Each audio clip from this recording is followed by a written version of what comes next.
హిస్టరీలో ఒక ప్యాటర్న్ చాలా చాలా సార్లు రిపీట్ అవుతూ ఉంటుంది. చాలామంది సక్సెస్‌ఫుల్ పీపుల్ లైఫ్‌ని మనం అబ్జర్వ్ చేస్తే ఒక్క మూమెంట్ కామన్‌గా ఉంటుంది. అది వాళ్ళకి ఆపర్చునిటీ వచ్చిన మూమెంట్ కాదు. అది వాళ్ళకి సక్సెస్ వచ్చిన మూమెంట్ కూడా కాదు. అది వాళ్ళకి ఇన్సల్ట్ జరిగిన మూమెంట్. అవును. ప్రతి సక్సెస్‌ఫుల్ పర్సన్ మీరెవరైతే సక్సెస్‌ఫుల్ అని అనుకుంటున్నారో అందరి లైఫ్‌లో కంపల్సరీ ఇన్సల్ట్ అనేది ఉంటుంది. ఇంకొక ఇంట్రెస్టింగ్ విషయం ఏంటి అంటే, ఓన్లీ సక్సెస్‌ఫుల్ పీపుల్ లైఫ్‌లోనే కాదు. ప్రతి వ్యక్తి లైఫ్‌లో ఎప్పుడో ఒకసారి ఇన్సల్ట్‌కి డెఫినిట్‌గా గురి అయ్యే ఉంటాడు.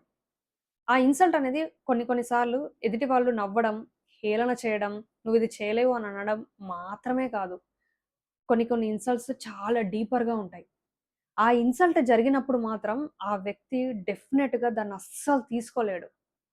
నిజంగా ఇన్సల్ట్ అనేది ఒక మనిషిని ఇంతలా డ్యామేజ్ చేస్తుందా? ఆ పర్సన్ తీసుకోలేనంత డ్యామేజ్ చేసేస్తుందా? అసలు ఇన్సల్ట్ అనేది ఏం చేస్తుంది? ఒక పర్సన్ మనల్ని ఎందుకు ఇన్సల్ట్ చేస్తాడు? సైకలాజికల్‌గా అతని మైండ్‌లో రన్ అవుతుంది? అనే చాలా ఇంట్రెస్టింగ్ విషయాలు ఈరోజు మనం వీడియోలో తెలుసుకుందాం. సో, వీడియోని ఎండ్ వరకి చూడండి. ఎక్కడ స్కిప్ చేయకండి. స్కిప్ చేస్తే మీకు అర్థం కాదు. ఫస్ట్ ఆఫ్ ఆల్ ఇన్సల్ట్ అనేది చాలా పవర్‌ఫుల్ టూల్. ఎందుకు అంటే, ఇన్సల్ట్ డెఫినిట్‌గా ఒక పర్సన్‌ని రీషేప్ చేస్తుంది. ఫర్ ఎగ్జాంపుల్ ఇన్సల్ట్ చేయకన్నా ముందు, ఇన్సల్ట్ చేసిన తర్వాత ఆ పర్సన్ ఇన్సల్ట్‌కి గురైన పర్సన్ 2 డిఫరెంట్ పీపుల్ అని చెప్పొచ్చు. ఫర్ ఎగ్జాంపుల్ మీకొక పర్సన్ వచ్చి ఇన్సల్ట్ చేశాడు. ఇన్సల్ట్ చేయకన్నా ముందు మీరు ఒక పర్సన్ లాగా ఉంటారు. ఇన్సల్ట్ చేసిన తర్వాత డెఫినిట్‌గా ఒక పర్సన్ లాగా అవుతారు. అదెట్లా అనేది నేనిప్పుడు మీకు ప్రూవ్ చేసి చూపిస్తాను. ఫస్ట్ ఇన్సల్ట్ అంటే ఏంటి తెలుసుకుందాం. మనం ఎందుకట్లా ఫీలవుతాం?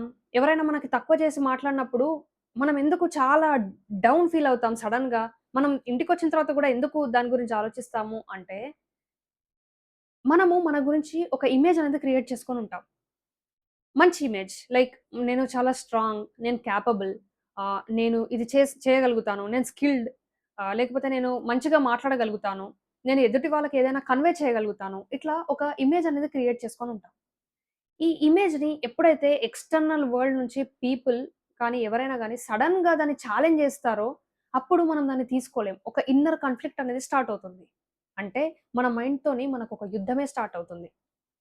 అదెట్లా అంటే ఇన్సల్ట్ జరగంగానే మనం ఏమనుకుంటామంటే, మేబీ తను కరెక్టేమో అని అనుకుంటాం. లేకపోతే మేబీ తను రాంగ్ ఏమో అని అనుకుంటాం. ఇక్కడ ప్రతి పర్సన్ నేను చెప్పాను కదా! సక్సెస్‌ఫుల్ పీపుల్ అని. ఆ పర్సన్ గాని, నార్మల్ పీపుల్ గాని సక్సెస్‌ఫుల్ అవ్వడానికి ఒక డెవలప్‌మెంట్ టూల్. ఇదొక డెవలప్‌మెంట్ ఫేజ్. ఎట్లా అంటే ఇన్సల్ట్ జరిగిన తర్వాత మేబీ తను చెప్పింది కరెక్టేనేమో అని అనుకోని ఒక ఒక కైండ్ ఆఫ్ పీపుల్ దాన్ని యాక్సెప్ట్ చేసి ఇంకా ట్రై చేయడం కంప్లీట్‌గా మానేసి వాళ్ళు టోటల్ సింక్ అయిపోతారు. చాలా డౌన్ ఫీల్ అయిపోయి ఇంకా హ్మ్. దాన్ని అంతటితోని వదిలేస్తారు. వాళ్ళేదైతే పని చేద్దామని అనుకున్నారో దాన్ని అంతటితోని వదిలేసి చాలా డౌన్ ఫీల్ అయిపోతారన్నమాట. ఇది first kind of people. So, reshape అయ్యారు కదా! ముందు చేద్దామని అనుకున్నారు. ఆ ప్రాసెస్‌లో ఏదో నేర్చుకునేవాళ్ళు. ఇంకా వాళ్ళు అక్కడితోని ఆపేసి కొంచెం బ్యాక్ ఎళ్ళిపోయారు. రీషేప్ అయ్యారు. సెకండ్ టైప్ ఆఫ్ పీపుల్ దీన్ని ఛాలెంజ్ లాగా తీసుకొని నేను డెఫినిట్‌గా చేసి చూపిస్తా అని అనుకోని ఎక్కువ కష్టపడి ముందు కన్నా ఇంకా ఎక్కువ ఎఫర్ట్స్ పెట్టి డెఫినిట్‌గా సక్సెస్‌ఫుల్ అవుతారు. అది అయ్యే వరకు, అది చేసే వరకు ప్రతి డే వాళ్ళకి మైండ్‌లో అది అది తిరుగుతూనే ఉంటుందన్నమాట. దీనివల్ల వాళ్ళు సక్సెస్‌ఫుల్ అవుతారు. ఇది సెకండ్ టైప్. అంటే ఇక్కడ కూడా రీషేప్ అయ్యారు. ఇది యాస్ పర్ సైకాలజీ దీన్ని అడ్వర్సిటీ డ్రివెన్ మూవ్‌మెంట్ అంటారు. సో, ఏంటి అంటే ఇన్సల్ట్ అనేది చాలా సార్లు డీపర్ మోటివేషన్‌ని క్రియేట్ చేస్తుంది. అసలు ఇన్సల్ట్ చేసిన వ్యక్తి ఎందుకు ఇన్సల్ట్ చేస్తాడు అనేది ఇప్పుడు తెలుసుకుందాం. చాలా సార్లు చాలా మెంబర్స్ ఏమనుకుంటారు అనంటే, నాకు ఇన్సల్ట్ జరిగింది. ఎందుకు అంటే, నేను ప్రాపర్‌గా డ్రెస్ ఏసుకొని ఆ ఈవెంట్‌కెళ్ళలేదు. నా దగ్గర పెద్ద కార్ లేదు. నా దగ్గర పెద్ద విల్లా లేదు. నా దగ్గర ఫైనాన్షియల్ స్టెబిలిటీ లేదు. లేకపోతే నేను ఎక్కువగా మాట్లాడేస్తున్నా. అని వాళ్ళ మీద వాళ్ళు ఏదో బ్లేమ్ తీసేసుకొని ఆహ్, నేను రాంగ్ అని ఎక్కువగా ఆలోచిస్తూ ఉంటారనమాట. ఇది 100% రాంగ్. ఇది కరెక్ట్ కాదు. ఎందుకు అంటే, ఇన్సల్ట్ ఎవరైతే వ్యక్తి చేస్తారో, ఆ వ్యక్తికి సైకలాజికల్‌గా చాలా థింగ్స్ ఉంటాయి. అవేంటి? ఎందుకు ఆ పర్సన్ ఎదుటి వాళ్ళని ఇన్సల్ట్ చేస్తాడు? అది కొలీగ్ అయినా గాని, ఫ్రెండ్ అయినా గాని, సమ్‌టైమ్స్ ఫ్యామిలీ మెంబర్ అయినా గాని, ఎందుకు ఇన్సల్ట్ చేస్తాడు అన్నది ఫస్ట్ తెలుసుకుందాం.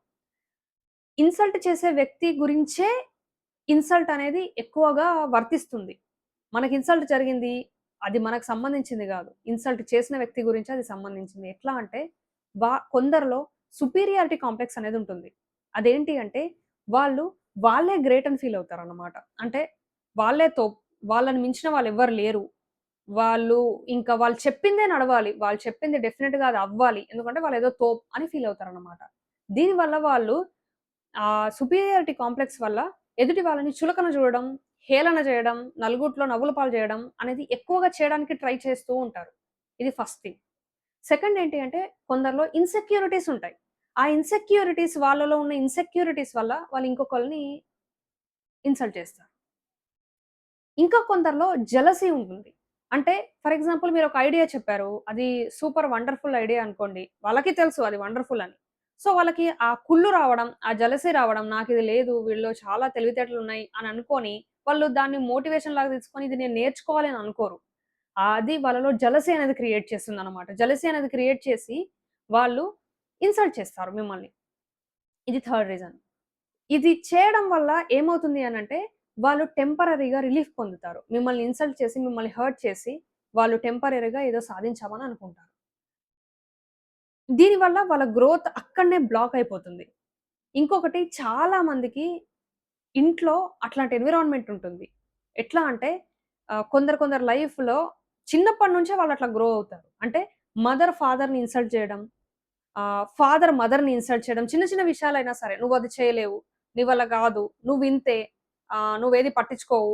ఏదైనా చాలా ఇన్సల్టింగ్‌గా మాట్లాడడం. "అబ్బో! నువ్వు చేసేసావా?" ఇట్లా మాట్లాడడం. పేరెంట్స్ మాట్లాడడం గాని, లేకపోతే పిల్లలు ఇది చేయడం కానీ, దీనివల్ల వేరే పిల్లలు హేళన చేయడం గాని, దీనివల్ల వాళ్ళెట్లా ఫీలవుతారు అననేసంటే, ఇదే కామనేమో, ఇదే కామన్ ప్యాటర్న్ ఏమో, ఇట్లానే ఇన్సల్ట్ చేస్తారేమో అందరూ అని ఫీలయ్యి, ఇదే కమ్యూనికేట్ చేసే విధానమేమో అని ఫీలయ్యి, చాలా సార్లు ఇన్సల్ట్ చేస్తూ ఉంటారు వేరే వాళ్ళని అన్నోయింగ్‌లీ. ఆహ్, దానివల్ల ఏమవుతుంది అంటే, వాళ్ళ రిలేషన్స్ కూడా చాలా మట్టుకు దెబ్బతింటాయి. అండ్ ఆహ్, వాళ్ళు వాళ్ళ పార్ట్నర్‌ని గూడా హర్ట్ చేసే పాసిబిలిటీస్ ఉన్నాయి. వాళ్ళ ఫ్రెండ్స్‌ని గూడా హర్ట్ చేసే పాసిబిలిటీస్ ఉన్నాయి. సో, ఇవి జనరల్‌గా రీజన్స్. ఇన్సల్ట్ ఎందుకు చేస్తారు? ఇన్సల్ట్ చేసే వాళ్ళలో ఏమవుతుంది అనన్నది. ఇప్పుడు ఇన్సల్ట్ అననేది మనం జరిగిన తర్వాత ఆ పర్సన్‌ని ఎట్లా చేంజ్ చేస్తది అన్నది తెలుసుకుందాం. ఇన్సల్ట్ జరిగిన తర్వాత చాలా సార్లు ఆ ఇన్సల్ట్ అనేది ఒక ఇంజిన్ లాగా మారుతుందనమాట. అంటే ఆ పర్సన్ ఆహ్, ఇన్‌స్పిరేషన్ లాగా తీసుకుంటాడు.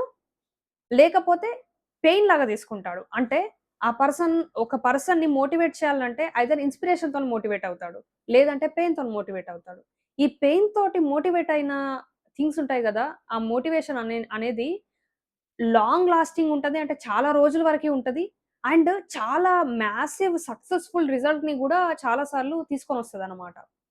అది ఎట్లా అననేసంటే, ఈ ఇన్సల్ట్ జరిగిన తర్వాత ఏమవుతది, ఆ పర్సన్ డెఫినెట్‌గా ఆహ్, తన ఐడెంటిటీని తాను రీషేప్ చేసుకొని, రీక్రియేట్ చేసుకుంటాడనమాట. అంటే తను ఎక్కువ సార్లు దాని గురించి ఆలోచించి, దాని నుంచి ఎట్లా గ్రో అవ్వాలి అని ఆలోచిస్తాడు. అంటే ఆ మూమెంట్ తర్వాత తను ఎదుటి వాళ్ళ గురించి ఆలోచించడము, లేకపోతే ఎవరు ఏమనుకుంటున్నారో అని ఆలోచించడము తగ్గించేసి ఆహ్, కొంచెం రిలీఫ్ అవుతాడు. రిలీఫ్ అవ్వడం వల్ల తన ఈగో అనేది అక్కడితోని కిల్ అవుతుంది. డిస్ట్రాయ్ అవుతుంది.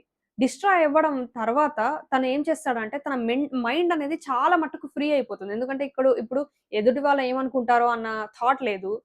అండ్ మోర్ ఓవర్ తన గురించి తాను బిల్డ్ చేసుకుంది గూడా కొద్దో గొప్పో ఆహ్, డౌన్‌కొచ్చాడు. సో, తను అచీవ్ చేసేదుంది, చూయించేదుంది అని ఫీల్ అయిన తర్వాత తను కొంచెం మెంటల్లీ ఫ్రీ అయ్యి రిస్క్ టేకింగ్ ఎబిలిటీ అనేది పెరుగుతుంది ఆ పర్సన్‌లో. ఇది జరిగేది. ఇంకొకటేంటి అంటే ఇన్సల్ట్ అయిన తర్వాత కొన్ని సెట్ ఆఫ్ పీపుల్ ఎట్లా ఉంటారు అనంటే, నేను ఏదో ఆన్సర్ ఇవ్వాలి. తను నాకు ఇన్సల్ట్ చేశాడు. నేను వెంటనే ఇచ్చి పడేసేయాలి. డెఫినిట్‌గా దిమ్మ తిరిగిపోయే రిప్లై ఇవ్వాలి అని అనుకుంటారు. ఇది అసలు బ్లండర్. ఇది మాత్రం చాలా పెద్ద మిస్టేక్ అనే నా ఒపీనియన్. ఎందుకంటే మనము ఆ మూమెంట్‌లో ఆన్సర్ ఇచ్చేయడం వల్ల ఏమవుతుంది అంటే, మనం రిలీఫ్ అవుతాము. అక్కడితో దాన్ని వదిలేస్తాం. ఆ ఇన్సల్ట్‌ని అక్కడితో వదిలేస్తాం. దాన్ని క్యారీ చేసి దాన్ని మోటివేషన్ లాగా తీసుకొని మనలో ఏదో చేంజ్ చేసుకోవాలి అని మనం అస్సలనుకోము. మనము సాటిస్ఫై అవుతాం. ఆ పర్సన్‌ని మనం ఏదో ఇన్సల్ట్ చేశామని, తిరిగి ఇచ్చేస్తామని ఫీల్ అయ్యి అక్కడితోని దాన్ని వదిలేస్తాం. దీనివల్ల మనము సక్సెస్‌ఫుల్ అవ్వడం అనేది కొంచెం పాసిబిలిటీ అనేది తక్కువుంటది.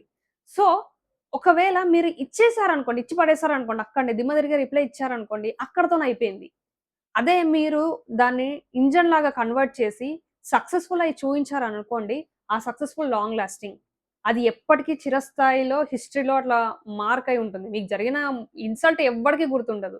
కానీ మీరు సక్సెస్‌ఫుల్ అయింది మాత్రం సొసైటీ మొత్తం దాన్ని రికగ్నైజ్ చేస్తుంది. సో, ఈ సక్సెస్ అనేది చాలా powerful tool in terms of insult. Yes. ఈ ఇన్సల్ట్ గాని, ఈ సక్సెస్ గాని 2 ఒకటే. సక్సెస్ అవ్వాలి అనంటే ప్రతి పర్సన్ ఇన్సల్ట్‌కి గురైన వ్యక్తే. మీరు మీ చాయిస్. మీరు కంఫర్ట్ జోన్‌లో ఉండడమా? లేకపోతే ఆ సక్సెస్‌ని అచీవ్ చేయాలి అనన్న దానికి ఇన్సల్ట్‌ని ఫ్యూయల్ చేయడమా? అననేది ఇట్స్ 100% యువర్ చాయిస్. ఈ వీడియో గనక మీకు వేకనింగ్ అప్ అని అనిపిస్తే, వేకప్ కాల్ అనిపిస్తే డెఫినిట్‌గా లైక్ చేయండి. ఇట్లాంటి ఇంట్రెస్టింగ్ కంటెంట్ కోసం ఛానెల్‌ని సబ్స్క్రైబ్ చేసుకోండి. మీ ఒక్క లైక్ నన్ను చాలా మోటివేట్ చేస్తుంది.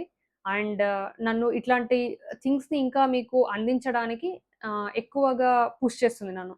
I hope you understand. Thank you so much.